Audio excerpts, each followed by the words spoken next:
Kids, berdasarkan KBBI, ikan merupakan hewan vertebrata yang hidup dalam air, berdarah dingin, dan umumnya bernapas dengan insang, serta bergerak dan menjaga keseimbangan badannya dengan menggunakan sirip. Ada banyak jenis ikan yang tersebar dari seluruh dunia. Namun, ada beberapa jenis ikan yang bisa kita konsumsi dan memberikan banyak manfaat bagi kesehatan kita loh. 10 jenis ikan laut yang bisa dimakan dan baik untuk kesehatan. Menteri Kelautan dan Perikanan, yaitu Ibu Susi Pujiastuti, menyarankan kita untuk makan ikan. Ikan adalah salah satu jenis lauk yang baik untuk kesehatan tubuh kita. Karena ikan mengandung banyak nutrisi yang diperlukan oleh tubuh. Ada banyak ikan yang bisa kita makan, mulai dari ikan laut sampai ikan air tawar.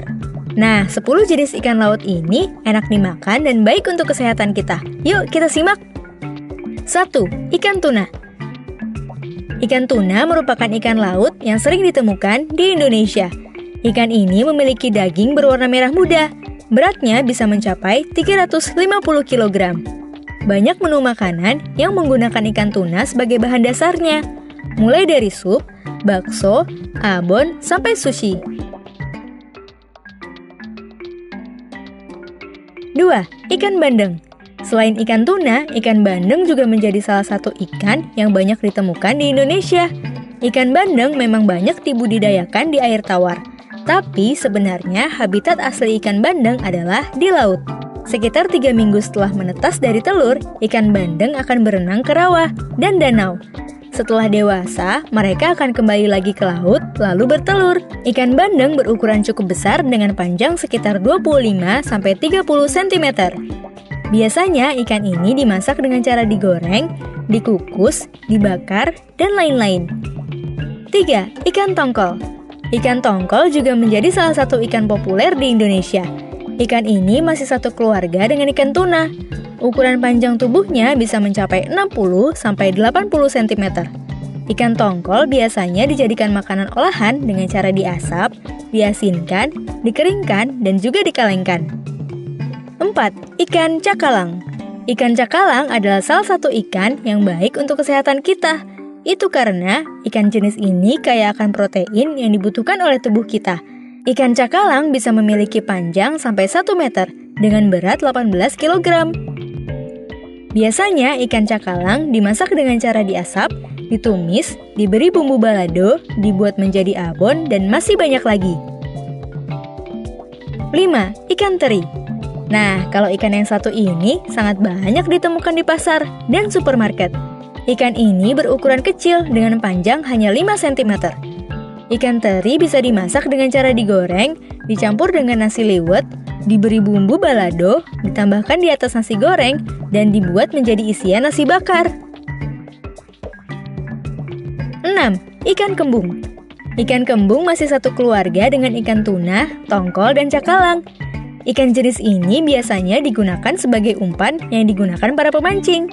Namun begitu, ikan kembung juga bisa loh dimakan sebagai lauk. Ikan ini bisa dimasak dengan cara digoreng, diasinkan, dan dipindang. 7. Ikan sarden.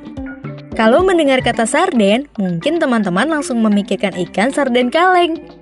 Yap, ikan sarden memang terkenal sebagai bahan makanan yang dikalengkan. Ikan ini berukuran kecil dan biasanya dimasak menjadi ikan asam manis, diberi bumbu balado, atau bisa juga ditumis. 8. Ikan makarel. Siapa yang suka makan ikan makarel? Ikan ini mirip ikan tuna, tapi ukurannya lebih kecil. Ikan makarel masih satu keluarga dengan ikan kembung, dengan tubuh yang berbentuk lonjong. Ikan ini sangat baik untuk tubuh kita, terutama otak, karena ikan ini mengandung asam lemak omega 3. Sama seperti ikan sarden, ikan makarel banyak dijual di dalam kemasan kaleng. Selain itu, ikan ini diolah menjadi ikan rica-rica, balado, dan lain-lain. 9. Ikan tenggiri. Ikan tenggiri biasanya berukuran 1-2 meter dan banyak ditemukan di pesisir pantai. Ikan ini masih satu keluarga dengan ikan tuna, ikan tongkol, ikan kembung, dan ikan makarel. Ikan tenggiri biasanya dimasak dengan cara digoreng, namun ikan ini juga bisa diolah menjadi siomay dan kerupuk. 10. Ikan kakap. Ikan kakap bukan berasal dari Indonesia, tapi ikan ini banyak dibudidayakan di Indonesia. Ada dua jenis ikan kakap yang banyak dijual di pasar, yaitu ikan kakap merah dan ikan kakap putih. Sesuai dengan namanya, ikan kakap merah memiliki sisik warna merah, sedangkan ikan kakap putih memiliki sisik yang berwarna perak. Ikan kakap banyak diolah menjadi gulai, dimasak asam manis, dan juga dijadikan sup ikan. Nah, itulah beberapa jenis ikan laut yang bisa dimakan. Kalau teman-teman suka makan ikan apa? Tulis di kolom komentar ya. Karena alam yang terus berubah dan berbagai faktor lainnya, ada beberapa jenis ikan yang terancam punah, seperti hiu paus dan hiu gergaji khas Indonesia. Keduanya terancam punah. Hiu paus merupakan ikan terbesar di dunia dengan panjang yang bisa mencapai 18 meter. Hiu gergaji ini sebelumnya bisa banyak kita temukan di kawasan Kalimantan dan Laut Arafura, tapi lebih mudah ditemukan di perairan air tawar atau di lepas pantai.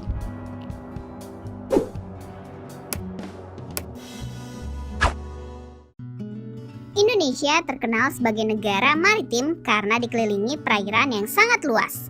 Jadi, gak heran kalau Indonesia memiliki kekayaan alam yang sangat beragam dan bernilai ekonomis tinggi.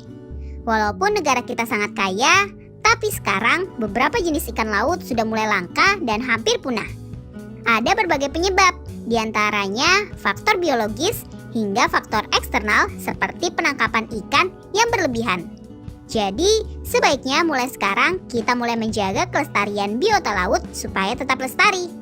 Berikut ini 5 jenis ikan laut yang sudah terancam punah di Indonesia berdasarkan Direktorat SMP Kemendikbud Ristek pada Rabu 14 Juli 2021. Sebelum kita lanjut videonya, jangan lupa klik tombol subscribe dan tombol loncengnya ya. Hiu paus. Ikan yang memiliki nama latin Trichodontypus ini terkenal di Indonesia dengan sebutan hiu paus. Hiu paus merupakan ikan terbesar di dunia dengan panjang yang bisa mencapai 18 meter. Hiu paus selalu melakukan migrasi baik secara individu maupun kelompok dari perairan lepas hingga perairan pantai. Kita bisa menemukan ikan ini di Samudra Hindia, namun karena sirip dan daging ikan yang memiliki nilai ekonomis tinggi, membuat ikan ini banyak diburu. Hiu gedebong. Hiu yang ada di daerah Jawa ini juga terkenal dengan nama hiu bisu. Bentuknya cukup unik karena memiliki sirip ekor yang asimetris dengan panjang ekor yang mencapai sepertiga dari total panjang tubuhnya. Letak hidung yang berada di dekat moncong dengan cuping yang pendek. Hiu gergaji. Hiu yang memiliki nama latin Pritis microdon latam ini menjadi salah satu jenis hiu yang mulai langka hingga terancam punah di Indonesia. Bentuknya juga gak kalah unik dari hiu gedebong. Sama seperti namanya, hiu gergaji memiliki moncong yang sangat panjang dan datar, serta memiliki sirip yang cukup panjang seperti gergaji. Hiu gergaji ini sebelumnya bisa banyak kita temukan di kawasan Kalimantan dan Laut Arafura, tapi lebih mudah ditemukan di perairan air tawar atau di lepas pantai. Moncong yang panjang ini berfungsi untuk mengalahkan mangsa, namun jika nggak hati-hati juga bisa melukai manusia. Daging, sirip, kulit, dan tulang rawannya juga bernilai ekonomis sangat tinggi. Ikan Napoleon atau ikan maming berau. Ikan dengan nama latin Calenius udulatus rupel ini merupakan salah satu jenis ikan yang kini statusnya sudah terancam punah berdasarkan data Union for Conservation of Nature atau IUCN. Ikan ini bisa hidup hingga 30 tahun dan mengalami dewasa saat usia 5-7 tahun. Sehingga jeda antara setiap generasinya cukup tinggi, sedangkan populasinya sangat lambat. Kita bisa menemukan ikan ini di perairan Nias Teluk Tomini, Teluk Telo, Laut Banda, dan juga Teluk Cendrawasih. Salah satu penyebab ikan ini mulai punah karena ikan maming termasuk jenis ikan hermaprodit. Hermaprodit merupakan terjadinya perubahan jenis kelamin dari betina menjadi jantan yang membuat ikan ini rentan ditangkap secara berlebihan. Ikan terubuk. Ikan yang memiliki nama latin Tenuosa macrura merupakan ikan yang hidup di permukaan perairan pantai yang berpindah dari laut ke air tawar. Ikan yang memiliki kadar kandungan garam tinggi ini memiliki kemampuan hidup di air laut, air tawar, dan air perau dengan kedalaman sekitar 0 sampai 50 meter. Karena ikan kerubuk memiliki nilai ekonomis yang tinggi untuk diekspor maupun dikonsumsi, membuat ikan ini terancam punah. Kita bisa menemukan jenis ikan ini di sekitar perairan Malaysia, Indonesia, dan Thailand. Nah kids, itulah 5 jenis ikan yang terancam punah. Nah, itulah berbagai hewan yang bisa kita konsumsi dan ada juga yang terancam punah. Sampai di sini dulu ya videonya. Jangan lupa like, comment, subscribe, dan share ke teman-teman lainnya ya kids. Bye-bye!